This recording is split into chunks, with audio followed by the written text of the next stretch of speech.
اعوذ باللہ من الشیطان الرجیم بسم اللہ الرحمن الرحیم القاریہ کھڑکھڑانے والی بالقاریہ کھڑکھڑانے والی کیا ہے وما ادراک مالقاریہ اور تم کیا جانو کھڑکھڑانے والی کیا ہے القاریہ ایک چیز کو دوسری چیز پر مار کر جو کھڑکھڑانے کی آواز پیدا ہوتی ہے وہ یہاں مراد ہے اور وہ آواز اس قدر شدید ہوگی کہ بنی نوع انسان نے ایسی شدید آواز پہلے نہیں سنی ہوگی۔ القاریہ ملقاریہ وما ادراک ملقاریہ، یہ انداز اسلوب صرف قرآن کا ہے، باقی دنیا کی کسی کتاب میں نہیں پایا جاتا۔ جس طرح اس کا بھیجنے والا یگانہ اور یکتا ہے، اس کا اسلوب بھی یگانہ اور یکتا۔ یہ انداز وہاں اختیار کیا جاتا ہے جہاں اس بات کے بارے میں کسی انسان کو معلوم نہیں ہوتا، چونکہ وہ حقیقت پردہ غیب میں ہوتی ہے اور اللہ جل شانہ کے بتائے بغیر کسی کو اس کا علم ہو نہیں سکتا۔ یہ قیامت کا پہلا مرحلہ ہے اور اگلی آیات میں اس کا نقشہ پیش کر دیا گیا ہے۔ یوم یکون الناس کالفراش المبثوث، وہ قیامت ہے جس دن لوگ ایسے ہوں گے جیسے بکھرے ہوئے پتنگے۔ وَتَكُونُ الْجِبَالُ كَالْعِهْنِ الْمَنفُوشِ، اور پہاڑ ایسے ہو جائیں گے جیسے دھنکی ہوئی رنگ برنگ کی اون۔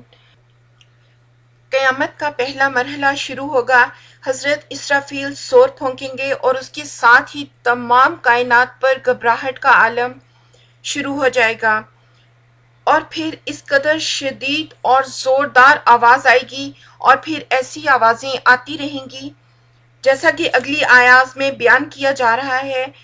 پہاڑ دھنکی ہوئی اون کی طرح اڑتے پھر رہے ہوں گے، اطمین کے کش ثقل ختم ہو جائے گی اور انسان پتنگوں کی طرح ادھر ادھر اڑتے پھر رہے ہوں گے، اور پہاڑ بھی دھنکی ہوئی رنگ برنگ اون کی طرح ادھر ادھر اڑتے پھر رہے ہوں گے، اور پھر سیاروں اور ستاروں کے درمیان جو کشش ہے وہ ختم ہو جائے گی اور سیارے اور ستارے ایک دوسرے کے ساتھ ٹکرانا شروع ہو جائیں گے۔ نبی کریم صلی اللہ علیہ وسلم کے دور کے لوگوں نے ان باتوں پر یقین صرف اس لیے کیا کہ نبی کریم صلی اللہ علیہ وسلم سے سنا، اور بعد میں آنے والے لوگوں کا بھی ان پر بہت سٹرونگلی بلیو اور یقین تھا۔ ہماری خوش قسمتی یہ ہے کہ اللہ نے یہ تمام حقائق سائنٹیفکلی کھول کر ہمارے سامنے رکھ دیے ہیں، لیکن ہماری بدقسمتی یہ ہے کہ ہمارا یقین اور ہمارا ایمان اس قدر سٹرونگ اور مضبوط نہیں ہے۔ ہمارے پاس دونوں ذرائع ہیں، نبی کریم صلی اللہ علیہ وسلم حدیث اور قرآن بھی ہیں، اور سائنٹیفکلی بھی تمام حقائق ہمارے سامنے کھلے ہوئے ہیں، لیکن بدقسمتی یہ ہے کہ ہمارا ایمان اور یقین اس قدر پختہ اور مضبوط نہیں ہے۔ فَأَمَّا مَنْ ثَقُلَتْ مَوَازِينُهُ، تو جس کے اعمال کے وزن بھاری نکلیں گے، فَهُوَ فِي عِيشَةٍ رَاضِيَةٍ، وہ دل پسند عیش میں ہوگا۔ وَأَمَّا مَنْ خَفَّتْ مَوَازِينُهُ، تو جس کے وزن ہلکے نکلیں گے، فَأُمُّهُ هَاوِيَةٌ، اس کا ٹھکانہ ہاویہ ہے۔ وَمَا أَدْرَاكَ مَا هِيَ، اور تم کیا سمجھے کہ ہاویہ کیا چیز ہے؟ نارٌ حامیہ، دہکتی ہوئی آگ ہے۔ یہاں قیامت کے دوسرے مرحلے کا ذکر ہے۔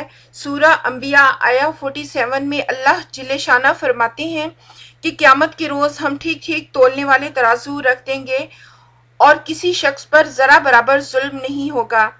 جس نے رائی کے دانے کے برابر بھی کچھ کیا دھرا ہوگا وہ ہم سامنے لے آئیں گے اور حساب لگانے کے لیے ہم کافی ہیں۔ اس سلسلے میں پورے قرآن کی ساری آیات اکٹھی کی جائیں تو چند باتیں سمجھ میں آتی ہیں کہ اس روز ذرے کے برابر نیکی اور بدی نامہ اعمال میں ہوگی۔ منافق اور کافر کے اچھے اعمال کو وزن عطا نہیں کیا جائے گا۔ سورہ کہف آیہ 105، جنہوں نے اپنے رب کی آیات کو ماننے سے انکار کیا اور اس کی حضور پیشی کا یقین نہ کیا، ان کے سارے اعمال ضائع ہو گئے،